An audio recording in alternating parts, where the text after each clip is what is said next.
Hello and welcome back once again to Steven Sir Makes It Easy, where me, Steven Sir, tries to make your life a little bit more simpler with concepts concerning accountancy and finance. Before I get started with the task for the day, very quickly a few reminders. You can connect with us on our Facebook page, our Instagram ID, as well as the Twitter handle. And the most important one is the Telegram channel given above. If you have not installed Telegram on your mobile phone and you are a subscriber of the channel, it's my request, please get connected to the Telegram channel above, join it, so that this particular Telegram channel is used for official communication to inform you, to update you about the lectures that will be premiered the next day, as well as the most important thing, the PDF of the question and answer, whatever is coached and tutored on this particular platform will be shared at the end of that particular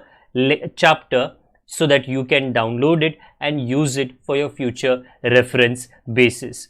Also, if you do intend to purchase the textbook from which the necessary questions are explained during the various lectures, the purchase link is provided in the description of every lecture. And most importantly, if you have missed out the past tense, that is the last lecture, there is an I button given above. Please click it, watch that particular lecture, and then you can come here.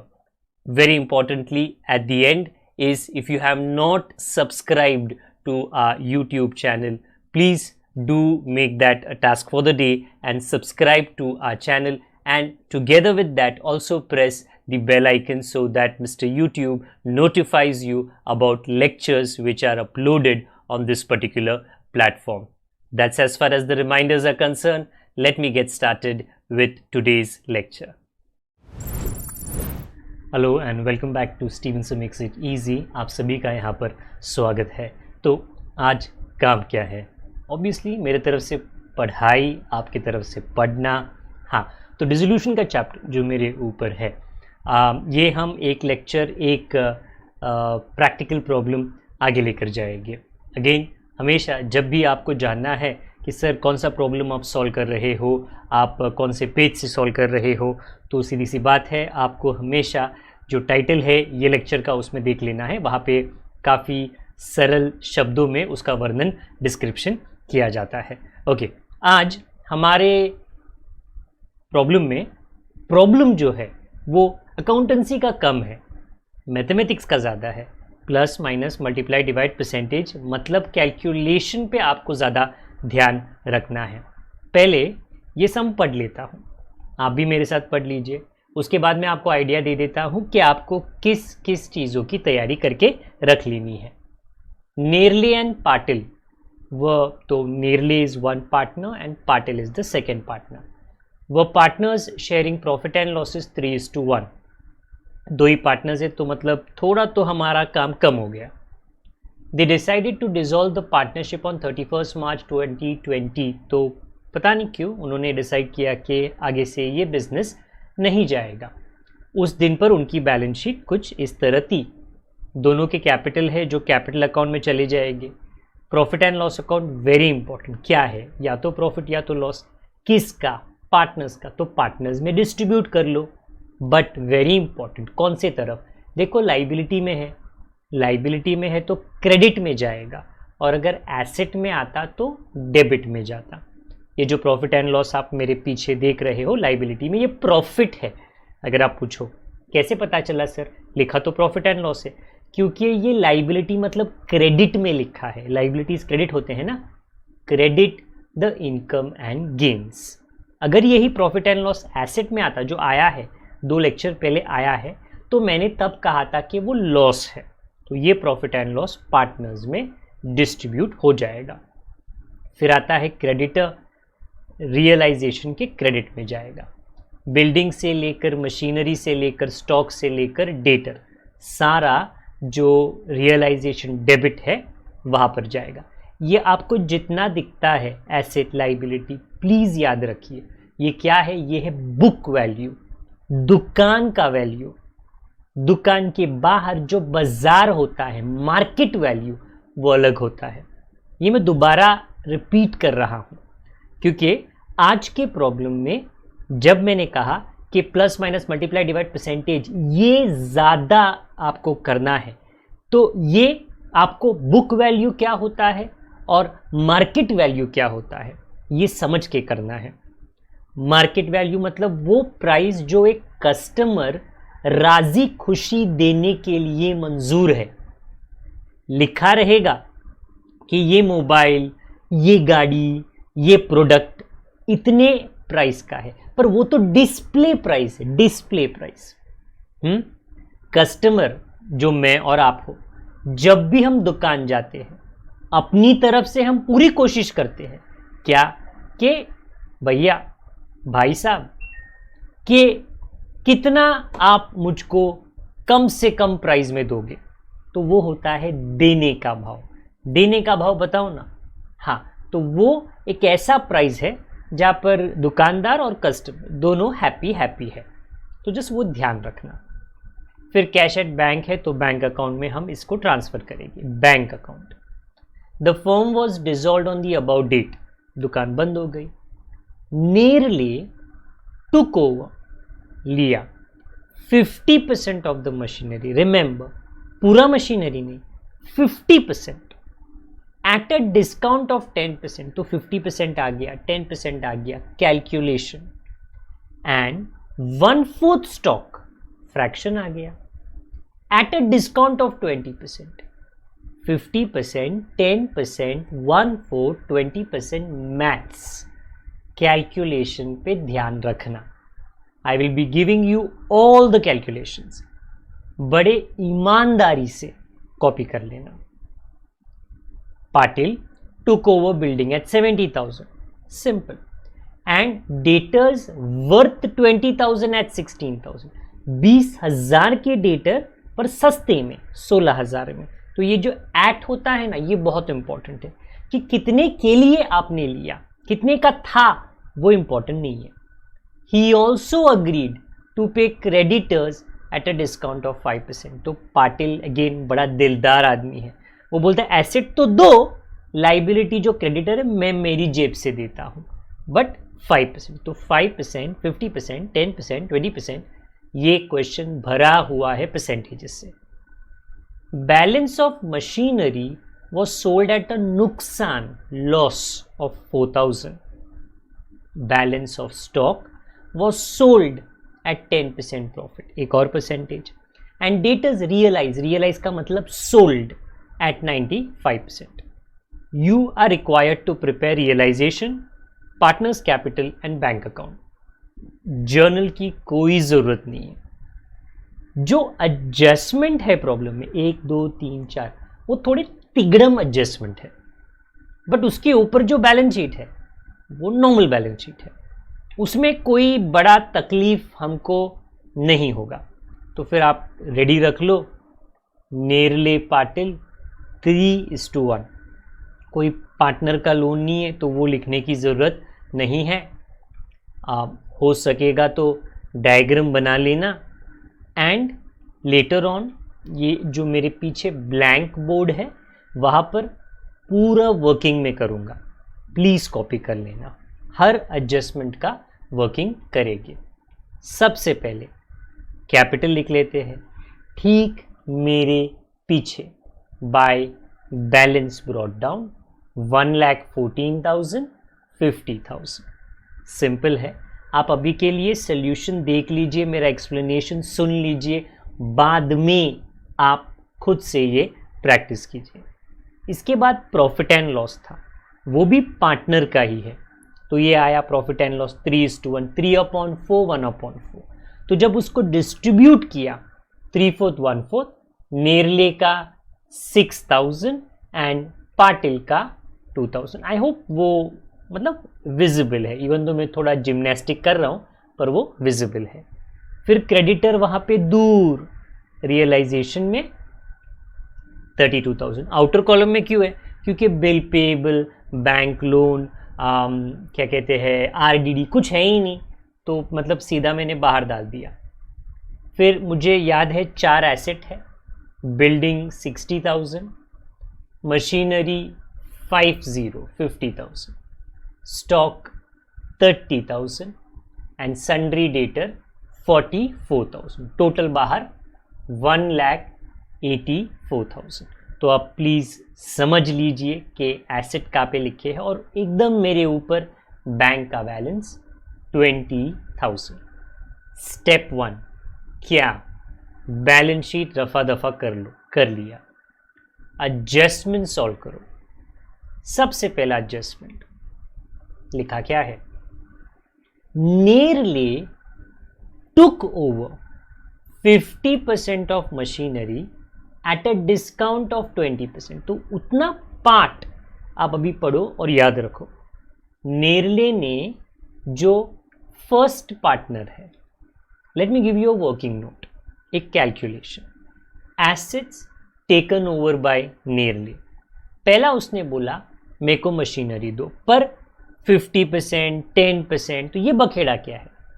हम एक छोटी सी working machinery के लिए करते हैं। कहाँ पर, मेरे ऊपर। ध्यान दीजिए, पूरा मशीन जो हमको बैलेंस शीट में दिया वो था 50,000। नेरले कहता है पूरा नहीं चाहिए, 50% मतलब आधा आप मेरे लिए निकाल लो। अच्छा, तो 25,000। बाकी का क्या वो हम डिस्कस करते हैं। नेरले क्या बोलता है, ये जो 25,000 है 50%, मैं उतने के लिए नहीं लूंगा, मेरे को 10% का डिस्काउंट चाहिए। अच्छा, तो डिस्काउंट माइनस करने के बाद कितना आता है, देखो भाई 22,500, क्योंकि डिस्काउंट 10% का 2,500 है। तो ये जो 22,500 है ये हम कहाँ पे लिखेंगे, ये है वो देने का भाव। 50,000 नहीं, 25,000 नहीं, 10% नहीं, 22,500। तो मशीनरी का डिसाइड अभी सिर्फ ऊपर में दिखा देता हूं कि कितना मशीन बाकी है। 25,000 का मशीन नेरले ने ले लिया, तो 25,000 बाकी है। अभी उसका क्या हशर होता है, क्या अंजाम होता है, वो अभी नहीं पता, वो क्वेश्चन जब आगे पढ़ेंगे तो पता चल जाएगा। अभी स्टॉक का क्या है, क्योंकि इतना सोचने के बाद मशीन का देने का भाव समझा। स्टॉक का क्या कहा, 1/4 stock at a discount of 20%। तो पहले 1/4 स्टॉक ढूंढ लो। एक काम करते हैं, एक और वर्किंग नोट करते हैं ठीक मेरे पीछे, तो मैं थोड़ा यहां से क्लियर हो जाता हूं। किताब में बैलेंस शीट में जो स्टॉक है वो 30,000 है। नेरले बड़ा मतलब शातिर आदमी है, वो बोलता है 1/4 मेरे लिए रख लो, 1/4 पूरा नहीं चाहिए, 1/4। तो वो आता है 7,500। पर वो क्या बोलता है, नहीं नहीं मैं 7,500 नहीं दूंगा, मुझे तो 20% डिस्काउंट दो। आई रिपीट, 20% डिस्काउंट आपको 7,500 का कैलकुलेट करना पड़ेगा, तो आपको 1,500 मिलेगा। वो डिस्काउंट आप माइनस जब करोगे ना, माइनस, तो फिर आपको क्या आंसर आएगा, 6,000। तो जैसे मैंने कहा बड़ा शातिर आदमी है नेरले, वो मशीन लेके गया बोला डिस्काउंट दो, वो स्टॉक लेके गया बोला डिस्काउंट दो। तो देने का भाव मशीनरी का 22,500, स्टॉक का 6,000। रिमेनिंग स्टॉक अपने मेमोरी में याद रखना 22,500। ओके, तो जो बुक वैल्यू है उसका रिमेनिंग हम ढूंढ रहे, तो मशीनरी भी रिमेनिंग है, स्टॉक भी रिमेनिंग है, उसका जो कहानी है वो आगे है। अभी के लिए ऊपर स्टॉक का क्या देने का भाव था, 6,000। तो टोटल कितना, 28,500 में नेरले ने अपने एसेट्स ले लिए 28,500। So when Nerle, that is this भाई साहब behind me, takes an asset और 2 एसेट और 3 एसेट, तो Nerle account debit to realisation आता है। अकाउंटेंसी सिंपल है, नेरले डेबिट टू रियलाइजेशन। तो if you see on the debit side कितना, 28,500, और ऊपर बाय नेरले अकाउंट वर्किंग से आप लिख लो, मशीनरी का क्या देने का भाव था 22,500, स्टॉक का क्या देने का भाव था 6,000। मैथ्स कैलकुलेशन पे ज्यादा ध्यान रखना, देने का भाव सर ने कैसे ढूंढा, क्योंकि 50%, 10%, 1/4, 20% सब कैलकुलेट करने के बाद में हमको ये आंसर आता है। नेरले का हो गया। अभी पाटिल ने क्या बोला, पाटिल कहता है took over building at 70,000, simple. फिर क्या बोलता है वो, डेटर्स 20,000 के 16,000 के लिए, बोलता है 20,000 का अलग रखो, मैं तो 16,000 दूंगा। अच्छा, हमको ये सब कैलकुलेशन करके रखना पड़ता है। अच्छा, ये क्या पाटिल क्या क्या लेके जा रहा है, देखो पहला तो बिल्डिंग लिया, क्लियर कट 70,000, फिर उसने डेटर लिया बट थोड़ा कैलकुलेशन हुआ। टेक्स्ट बुक में जो डेटर्स का वैल्यू है वो है 44,000। वो बोलता है पाटिल मेरे लिए 20,000 का निकाल के रखो, बट किंतु परंतु मैं 20,000 नहीं दूंगा, मैं तो 16,000 दूंगा। तो I repeat myself, just like Nerle को देख देख कर पाटिल भी सीख गया। वो बोला इतना का रखो, थोड़ा कम और करो, तो उसने भी अपने लिए 20,000 रखा। तो रिमेनिंग जो है, अगेन डेटर भी रिमेनिंग है 24,000। नेरले ने डेटर पाटिल ने जो डेटर लिया वो 16,000, तो टोटल एसेट का 86,000। ये जो वर्किंग है इसमें आपके रैम में, मतलब मेमोरी में, रिमेनिंग मशीनरी मत भूलना, रिमेनिंग स्टॉक मत भूलना, रिमेनिंग डेटर मत भूलना। अपनी कहानी घूम के यहां पर आने वाली है। अच्छा, 86,000 का पाटिल ने एसेट लिया, तो Patil account debit to realisation, Patil account debit, तो वही लाइन में हम लिख देते हैं 86,000 और ऊपर बाय पाटिल कैपिटल 86,000 और उसके नीचे what ever he took at the value he took, building 70,000, debtor 16,000 था तो 20 का और उसने लिया 16,000 में। पाटिल ने एसेट लिया और ये भी बोला पे creditors eight a discount of 5%। Patil बोलता है मैं मेरी जेब से देगा, 5% कम देगा, बट मैं मेरी जेब से क्या क्रेडिटर का पेमेंट करेगा। तो उसने किया उसकी जेब से, क्योंकि क्रेडिटर रियलाइजेशन में है। रियलाइजेशन डेबिट 5% कम, हाँ, to Patil account, realisation debit, realisation के डेबिट साइड पे टू पाटिल कैपिटल। आपको कैलकुलेशन 5% का करना था, विच ऑलरेडी इज डन। 32,000 का 1600 माइनस करोगे तो आपको आएगा 3400, देने का भाव, देने का भाव। और मेरे पीछे, क्योंकि वहां पे आया 2, तो मेरे पीछे आएगा बाय रियलाइजेशन, पाटिल के कॉलम में 3400। गणित, मैथ्स, अकाउंट्स बहुत सिंपल है, मैथ्स पे ज्यादा ध्यान देना। Then third, balance of machinery was sold at a नुकसान ऑफ 4,000।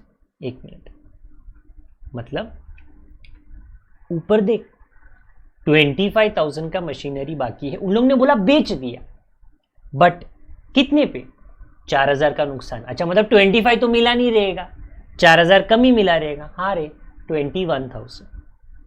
बेचने का भाव, देने का भाव, मशीन बेचा, आपको मिला 21,000। ओके, पॉइंट नंबर 4 पढ़ो, balance of stock was sold, तो मशीन भी बेचा, स्टॉक भी बेचा, और लास्ट में पढ़ोगे डेटर्स रियलाइज्ड। तो if you want machine, stock, debtor, you can pass one journal entry. If you want, you can do it separately. 3 और 4 का अलग अलग. But I repeat, I'm just giving you a choice. I'm showing you, अगर आप चाहो, अगर आपसे handle होता है, तो आप ये सेल ऑफ एसेट, क्योंकि सब सेल ऑफ एसेट ही है ना, आप इकट्ठा लिख सकते हो। मैंने मशीनरी का ढूंढा 21,000, स्टॉक का कितना 10% प्रॉफिट पे बेचा, अच्छा लॉस पे नहीं, प्रॉफिट पे तो फिर वो प्लस हो जाएगा। प्रॉफिट पे रिमेनिंग स्टॉक कितना है 22,500, उसका 10% कितना है 2,250, तो वो तो प्लस करना पड़ेगा। सो व्हेन यू ऐड तुमको बेचने का भाव मिलता है विच इज 24,750। ऊपर मशीन का प्राइस 21,000, नीचे स्टॉक का selling price 24,750। And I hope आपको सारे कैलकुलेशन समझ में आ रहे। बुक वैल्यू अलग है, वो दुकान का वैल्यू है, देने का वैल्यू अलग है। ओके, एंड में बोला कि जो डेटर है, ये वाले डेटर्स, ये डेटर जो रिमेनिंग है ना वो वाला 24,000, उसकी भी कहानी है। Realised at 95%। Okay, I can't, एक मिनट कोशिश करता हूं, हाँ 95%, ये वाला 95% मिला, मतलब 5% कम मिला, आप ऐसे बोल सकते हो। जो भी है आप 95% 24,000 का कैलकुलेट करो। सो 24,000 into 95%। This is not an art formula, इसमें कोई टाइमिंग नहीं होता। सो 24,000 का 95% कम्स टू 22,800। 3 नंबर्स, मशीनरी का 21,000, स्टॉक का जो मेरे पीछे है 24,750, और वहां पे जो डेटर है 22,800। ये तीनों बेचा और पैसा कहाँ पर डाला, बैंक में डाला। और कहाँ पर डालेंगे, bank account debit, realisation credit, bank में ऊपर टू रियलाइजेशन, टोटल तीनों का टोटल 68,550, एंड रियलाइजेशन के क्रेडिट में बाय बैंक, मशीनरी का इतना, स्टॉक का इतना, डेटर का।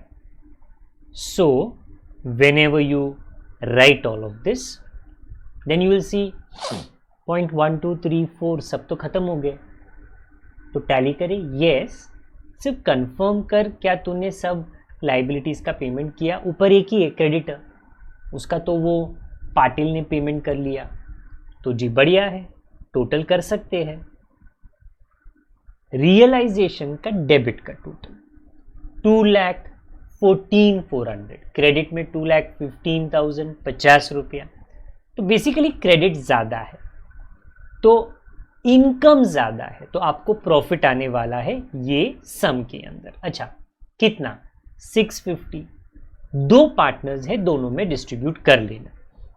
जब आप नेरले का 3/4 ढूंढो आपको 487.5 आएगा, प्लीज याद रखना वो रफ वर्क है। और जब आप पाटिल का ढूंढो आपको आएगा 162.5। अभी देखो दोनों 0.5 है, अगर आप दोनों राउंड ऑफ करो, पहला वाला करो तो 488 करेक्ट, बट दूसरा अगर राउंड ऑफ करो तो आएगा 163, और फिर जो टोटल है वो 650 नहीं होगा, 1651 बन जाएगा, जो गलत है ना। The profit has to be 650। So for Patil हम लोग राउंड ऑफ नहीं कर सकते हैं। आई रिपीट, मैथ्स बोलता है करो, बट करेंगे तो 1 रुपया बढ़ जाएगा और बाकी का मैथ्स गलत आएगा। तो पाटिल के लिए हम लोग इसके लिए, ताकि 650 आउटर कॉलम में आए 162, वहां पर लिखा सेकेंड इफेक्ट, क्योंकि वो 2 है तो पार्टनर कैपिटल में बाय आएगा 488 162। एज एन व्हेन आप ये सारा तामझाम कर लो तो आपको नीचे दिया गया कैपिटल अकाउंट टोटल करना पड़ेगा, जिसमें नेरले का क्रेडिट ज्यादा है 1,20,488, debit the settlement number 91,988। For Patil the कहानी इज उल्टा, डेबिट हैवी है, क्रेडिट में डिफरेंस है, प्लीज नीचे देख लो 343। ये दोनों सेटलमेंट के नंबर से हो गए, ये जो मेरे बगल में है ना बैंक, उसी के साथ होगा। तो जो 2 में आएगा दैट इज नेरले, उसका यहां पे बाय में आ जाएगा, और जो बाय में आएगा दैट इज पाटिल, उसका बैंक में 2। ऑपोजिट सेटलमेंट ऑपोजिट्स में होगा। मैं अपनी जगह पर चला जाता हूँ और ये कंटिन्यू कर लेता हूँ। नेरले का इधर टू ऊपर बाय और पाटिल का इधर बाय ऊपर टू। ये हमने अनगिनत बार किया है। द बैंक अकाउंट, अगर आपकी पूरी मेहनत सही है तो मैच ज़रूर होगा। सो 91,988 is the answer for the total. Again in this question what was important? 10%, 5%, 20%, 50%, 1/4, 95%। सारा कैलकुलेशन का तामझाम था। अगर कैलकुलेशन पे आपका कंट्रोल है, सोल्यूशन पे आपका कंट्रोल मक्खन जैसे होगा। आई होप आपको ये सोल्यूशन पूरी तरह से समझ में आया। आ गया तो लाइक कर लो, दोस्तों तक हमारे चैनल की जानकारी पहुंचा दो, नए हो तो सब्सक्राइब कर लो, बेल आइकन को दबा दो और फॉर्मेट इसी तरह रेडी रखना। अगली बार ज़रूर मिलेगी कंटिन्यूएशन के साथ में। तब तक अपना ख्याल रखें, बड़ों का, छोटों का, परिवार वालों का, सभी का ख्याल रखें। Good day to all of you. God bless. Bye bye.